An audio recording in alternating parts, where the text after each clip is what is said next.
EMF induced in rotating conductor.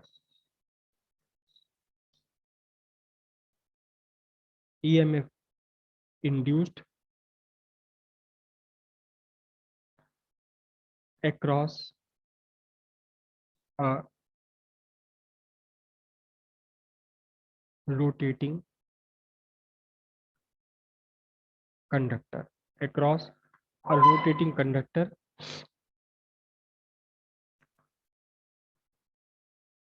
fixed by one of its end. एक and पर fix है। देखो अभी तक जो हमने कंडक्टर की बात की थी वो ऐसे मूव कर रहा था कंडक्टर, लेकिन अब मैंने कंडक्टर को एक पॉइंट पर फिक्स कर दिया, यहाँ इसे मैंने फिक्स कर दिया, इस कंडक्टर को फिक्स कर दिया यहाँ इस पॉइंट पर, ठीक है। और अब ये ऐसे रोटेट करने लगे, ऐसे ही रोटेट करने लगे, तो अब इसके दोनों सिरों के बीच कितना ईएमएफ इंड्यूस होने वाला है इन दोनों एंड्स के बीच में। तो कैसे निकालेंगे हम इसे, देखिए वही मैग्नेटिक फील्ड ड्रॉ कर रहा हूँ, magnetic field perpendicularly into the plane. This is the magnetic field perpendicularly into the plane.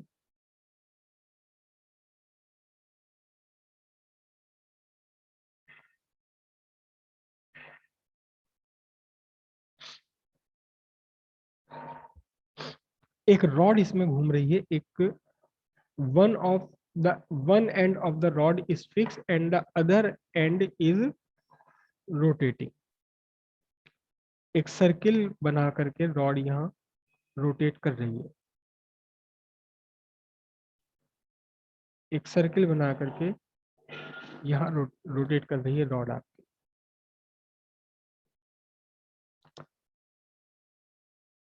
One end of the rod is fixed and the other rod is moving and with constant angular speed omega. Other end of the rod is moving with constant angular speed omega, ठीक है। तो यहाँ क्या होगा, ये वाला part कुछ कम तेजी से घूम रहा है, ये पार्ट ज्यादा वेलोसिटी से घूम रहा है, तो सबकी लीनियर वेलोसिटी डिफरेंट है, एंगुलर वेलोसिटी भले ही सबकी सेम हो। तो हमने करना क्या है, हम एक छोटा सा पार्ट कंसीडर करेंगे, एक छोटा सा पार्ट कंसीडर करेंगे, a small part of length dl, small part of length dl, बल्कि dl नहीं, मैं dx लिखता हूँ उसे, small part of length dx at distance x। Distance कितना है ये, distance x from the conductor, x distance है कंडक्टर से, x डिस्टेंस पर हमने एक छोटा सा पार्ट कंसीडर किया। तो very small amount of EMF, small amount of EMF induced in element dv is equals to dv equals to ना डी ई लिखो ना मैं इसको, क्योंकि ईएमएफ को हम ई से रिप्रेजेंट करते हैं। D E is equals to B L V, B length कितनी है डी एक्स वी, और इनके बीच का, दोनों के बीच का एंगल है साइन 90। हम पूरा प्रॉपर फॉर्मूला यूज कर लेते हैं। तो D E is equals to D V D X volt, ठीक है। अब पूरा EMF induced across the terminal, across the ends of conductor, इसके लिए हम इस डी वी डी ई को इंडिकेट इंटीग्रेट कर देंगे, कहाँ से कहाँ तक, डी एक्स की वैल्यू 0 से लेकर कितनी तक हो सकती है, L is the length of this rod, L is the length. तो EMF induced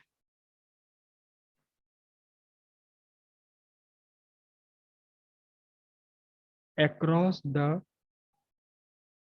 whole length, whole length of conductor क्या होगा, देखिए ध्यान से, E equals integration of D E, कहाँ, 0 से लेकर L तक, 0 to L B V dx। अब हाँ, इस वेलोसिटी को सब्स्टिट्यूट करना है आपने किसमें, in terms of omega. Reason क्या है, क्यों सब्स्टिट्यूट करेंगे हम इस वे को, क्योंकि यहाँ दो वेरिएबल है, dx भी है और v भी है। v जीरो है एट सेंटर, v मैक्सिमम है एट द अदर एंड। तो v को हम ओमेगा में सब्स्टिट्यूट कर लें, v इक्वल टू होता है r ओमेगा। r इस एलिमेंट के लिए रेडियस कितना होगा, एलिमेंट के लिए रेडियस होगा आपका x, रेडियस होगा x। तो फिर क्या बना आपके लिए, E integration from 0 to L b omega x dx। Omega constant है, कांस्टेंट एंगुलर स्पीड से घूम रही है, मैग्नेटिक फील्ड जिसमें घूम रही है वो भी कांस्टेंट है। तो ये हो गया B omega 0 to L x dx। कितना हुआ इसका इंटीग्रेशन, इसका इंटीग्रेशन हुआ B omega X square by 2, X square by 2 from 0 to L। और फिर कितना आ जाएगा सीधे सीधे answer, E is equal to 1/2 B omega L square volt. ये निकल कर आ गया आपका क्या, induced EMF across rotating conductor. बहुत इंपॉर्टेंट क्वेश्चन है ये, बहुत ही इंपॉर्टेंट क्वेश्चन है ये, क्योंकि इस क्वेश्चन में इंपॉर्टेंट इसलिए है क्योंकि ये क्वेश्चन हर दूसरे तीसरे बार साल में घूम फिर करके आ जाता है, घूम फिर के बार बार ये क्वेश्चन आ जाता है। पता नहीं क्यों आता है, क्यों एग्जामिनर्स को इस क्वेश्चन से इतना प्यार है, जबकि सिंपल डेरिवेशन है, बिल्कुल छोटी सी डेरिवेशन है, लेकिन बहुत बड़ा क्वेश्चन भी नहीं है। तो 2 नंबर में ही आता है, 2 नंबर या 3 नंबर में आता है, 5 नंबर में तो ये नहीं आता, 5 नंबर में कभी नहीं आता, 2 नंबर में आता है। 3 नंबर में अगर आएगा तो छोटा सा इसका कोई क्वेश्चन भी नीचे एक दे देंगे, एक फॉर्मूले पर बेस्ड सीधा एक न्यूमेरिकल दे देंगे। इस क्वेश्चन पर, इस फॉर्मूले पर बेस्ड कई बार क्वेश्चन भी आ चुका है, कई बार क्वेश्चन आ चुका है। एक क्वेश्चन इस पर मुझे याद आ रहा है, कैसा, एक व्हील आपसे कहा गया है, आपसे कहा गया है कि एक व्हील है साइकिल जैसा, सर इसमें करंट होगा?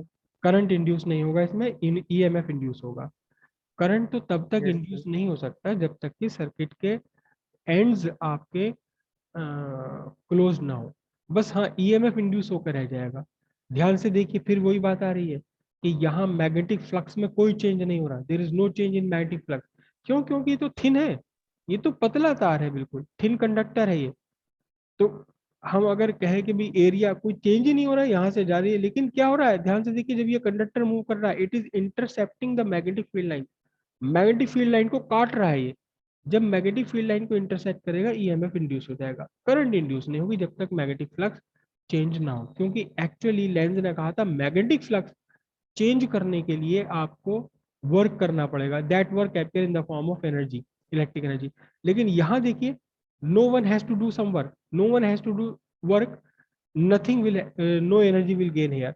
कोई भी एनर्जी का यहाँ सर कन्वर्जन, वर्क भी नहीं करना पड़ेगा। हाँ, सर अगर ये वर्टिकल मूव करे, वर्टिकल कैसे, मतलब सर ये मैग्नेटिक फील्ड है vertically into the, towards magnetic field rotational motion करे, टूवर्ड्स, अच्छा अच्छा अच्छा, ठीक है ठीक है, समझ गया मैं सर आपकी। थीटा भी चेंज होगा रेगुलरली के तो अटैच ही अगर करना है इसे। अगर ये मैग्नेटिक फील्ड है मेरा, और ये ऐसे ऐसे रोटेट करने लगे, ऐसे करें ना, यस सर, यस सर, ये ऐसे रोटेट करने लगे यहाँ पर, तो ध्यान से देखना, मैग्नेटिक यस फील्ड सर। इसको इंटरसेप्ट कर रहा है, कर ही नहीं रहा बिल्कुल भी, मैग्नेटिक फील्ड लाइन को इंटरसेप्ट ही नहीं कर रहा। एक मैग्नेटिक फील्ड लाइन जो यहाँ से जा रही, देखो इस मैग्नेटिक फील्ड लाइन पर आप ध्यान रखो, इसे काटेगा क्या है, काटेगा ही नहीं ये रहा। तो there is no interception of magnetic field line, there is no EMF induced. और यहाँ मैथमेटिकली अगर आप ध्यान से देखोगे, तो इस फॉर्मूले में आपको जीरो रखना पड़ेगा, यहाँ जीरो रखना पड़ेगा, क्योंकि अगर आप ये छोटा सा यहाँ एलिमेंट ले रहे हो, तो इस एलिमेंट का जो मोशन है वो पैरेलल टू मैग्नेटिक फील्ड आ गया, कहीं पैरेलल टू मैग्नेटिक फील्ड होगा, कहीं anti parallel to magnetic field होगा। तो यहाँ जीरो रखोगे अपने आप ही वो इंड्यूस्ड ईएमएफ जीरो हो जाएगा, जब तक मैग्नेटिक फील्ड लाइंस का इंटरसेप्शन सर नहीं। हम्म, इसे घुमाने के लिए तो वर्क करना पड़ेगा सर। बिल्कुल भी नहीं करना पड़ेगा, बिल्कुल भी नहीं करना पड़ेगा, यही तो सोच गलत होती है। ये आप अगर ये कहें कि एक बार इसे घुमाने के लिए वर्क करना पड़ेगा, लेकिन फिर ये अपने आप घूमता रहेगा, क्योंकि यहाँ अगर कोई भी इस पर अपोजिंग फोर्स नहीं है, जो कि हम कंसिडर ही नहीं कर रहे हैं, हम ना फ्रिक्शन कंसिडर कर रहे हैं, ना एयर का रेजिस्टेंस कंसिडर कर रहे हैं, कुछ भी हम कंसिडर नहीं कर रहे, तो घुमाने के लिए कोई वर्क नहीं करना पड़ेगा। हाँ, अगर आपने इसे एक्सटर्नल सर्किट से इसके सिरों को जोड़ दिया तो तब वर्क करना पड़ जाएगा आपको। ईएमएफ इंड्यूस करने के लिए कोई भी वर्क नहीं करना, ईएमएफ इंड्यूस करने के लिए, लेकिन इलेक्ट्रिक एनर्जी गेन करने के लिए वर्क करना पड़ेगा आपको। आप सिंपल सी बात है, आपके हाथ में एक सेल है, 7 रुपए वाला सेल, ठीक है।